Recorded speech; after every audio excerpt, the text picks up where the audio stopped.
Liz Truss, who's with us now. Hi, good morning, good morning. Good morning, Thanks Kay. for joining us this morning. Let's start with that trade deal, should we?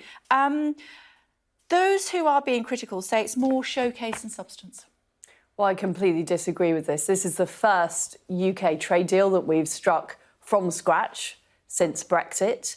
It's not just important in itself, it's got huge opportunities with Australia, whether it's about the under-35s being able to go there for 3 years without any farm work requirement, whether it's about tariffs reduced on all British goods from whisky to cars.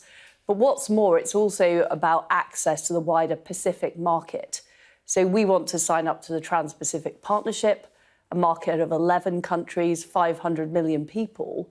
And doing this Australia deal is a key part of that as well. And of course, that's where the growing demand is for the kind of products and services that we sell. That's why people are saying that's why it's a showcase, because it's actually worth 0.01% of increase in GDP, about £1.20 per household per year. Well, that's a static analysis. But what that analysis doesn't take into account is that those economies are growing, and they're growing fast. So we're expecting trade with Australia to increase by 30% by 2030. And with a wider trans-Pacific area, we're expecting it to increase by 65%. So what I'm doing is striking these trade deals that are going to put the UK in a very strong position, in 2030, in 2040 and 2050, because our businesses, whether it's financial services or technology or farmers or whisky, they will have a bigger market to sell into, and the British will have better access than other countries. So this deal, for example, with Australia, we have now got more access for Brits to go and live and work in Australia than the Americans have or the Japanese have. So we've got a real strategic advantage. OK, at the expense of our farmers, some might say. A huge increase in meat imports into the United Kingdom. 25 times what it is at the moment is what the cap is likely to be at. Emily Thornberry, the Shadow Trade Secretary, as you know, saying send our farmers to the wall. And the National Farmers Union representative, chairman, in fact,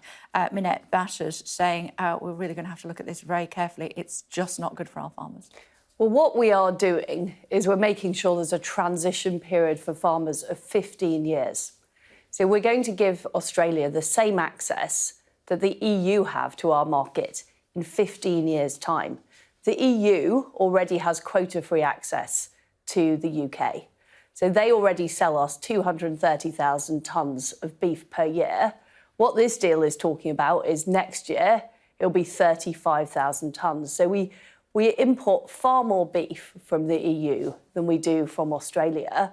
And what we're talking about is rectifying that in 15 years' time. It's on a sliding scale, though, of course, isn't it? It's on a sliding scale, but none of the amounts on that sliding scale are as big as the amount we import from the EU. Okay. And first of all, Australia mainly sell into the Asia-Pacific market, which has much higher prices than here in the UK and Europe. But what the deal will also enable us to do is get more opportunities for our farmers in those markets like Vietnam, like those other markets where there is growing demand for British beef and lamb. So we need to look outwards. I think we've got to stop being defensive and look at where the opportunities are for British business. How will this trade deal complicate matters in Northern Ireland, given that currently the government doesn't want to enforce any checks as far as Northern Ireland is concerned? The EU is reducing checks on Australia goods. The EU is going to be looking at this and saying, hang on a minute. Well, this trade deal is fully compatible with the Northern Ireland Protocol. But what the issue is in Northern Ireland is we need the EU to be pragmatic about the checks that are undertaken. And that was always the way the protocol was drafted. It requires compromise between the parties, and the EU need to be reasonable. And that's what Lord Frost is asking for. A deal's a deal, though, isn't it? Well, the deal was clear within the terms of the Northern Ireland Protocol that there had to be a pragmatic approach. And that's what we need to see from the EU. So we might go past the 30th of June with our negotiations in order to try to get this deal over the line. It's already over the line, but sorted. Well, Lord Frost continues to be in discussions with the EU to sort this situation out. But I would urge the EU to be responsible and be pragmatic to sort this issue out. Let me talk about vaccines, if I may. Mandatory vaccination for care home staff, is that the case? Well, we are currently consulting on this issue. what we do know is that it's incredibly important that staff in care homes are vaccinated. You know, we've got a hugely vulnerable population in our care homes, and making sure that staff are vaccinated is a priority. And everybody who has the opportunity for a vaccine should take up that opportunity, because it's helping protect all of us and keep all of us safe. OK, sacked if they don't have one? 2? I'm not going to comment, because we haven't responded to the consultation. It would be wrong of me to prejudge that consultation, but it's clearly. If you had a parent who was in a care home, I would want to make sure. I would want the staff to be vaccinated. Of course, I would, because I would want my parent to be protected. What about NHS staff? Well, I think that everybody who has the opportunity to have a vaccine should have that vaccine, and that's what we want to make sure, is that all adults are vaccinated. And what jeopardy should there be if you don't have that vaccination? Well, these are all issues that we're looking at as part of the consultation, and we will respond to that consultation. I can't prejudge that. But you do think... But I'm very much of the view that we need to protect everybody in society, and the vaccine is the way to do that. And we've seen the huge progress we've been able to make as a result of our very strong record in vaccination. Just reading Jacob Rees-Mogg this morning, I'm sure you've been reading what he's had to say as well. It was actually on his podcast, or Moggcast, I think he calls it, very clever. And it's been picked up by a lot of the newspapers this morning, saying that we can't run a society to stop hospitals becoming full. Isn't that exactly what we are doing at the moment? What we're doing is we are taking a pragmatic approach. The key is making sure that everybody gets vaccinated. By the 19th of July, we'll have all over 40s vaccinated, so that we are protected as a society. That's what we need to do in order to be able to fully open up the economy.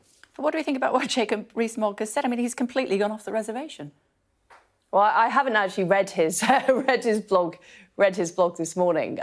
But he says, let me tell you, he says lockdown cannot drag on just to prevent people seeing a doctor, and that we can't run a society to stop hospitals being full. Well, I agree with him that lockdown shouldn't drag on. We want to bring an end to it. We've already taken a number of steps to open up parts of the economy. Things are freer than they were a few months ago, but I think we need to hold our nerve to make sure that we keep levels of the virus down. And the way to do that is through vaccination. Yeah, but does he not understand that he's literally the government's policy is to have lockdown or easing of lockdown, but still with restrictions in place at the moment in order to stop our hospitals being full? It's fundamentally... That's the whole point, isn't it? The whole point is fundamentally to protect people and to stop people suffering severe COVID and dying. And that is why we're doing this. We are protecting lives. That is the ultimate aim. Do you accept that he's misspoken then?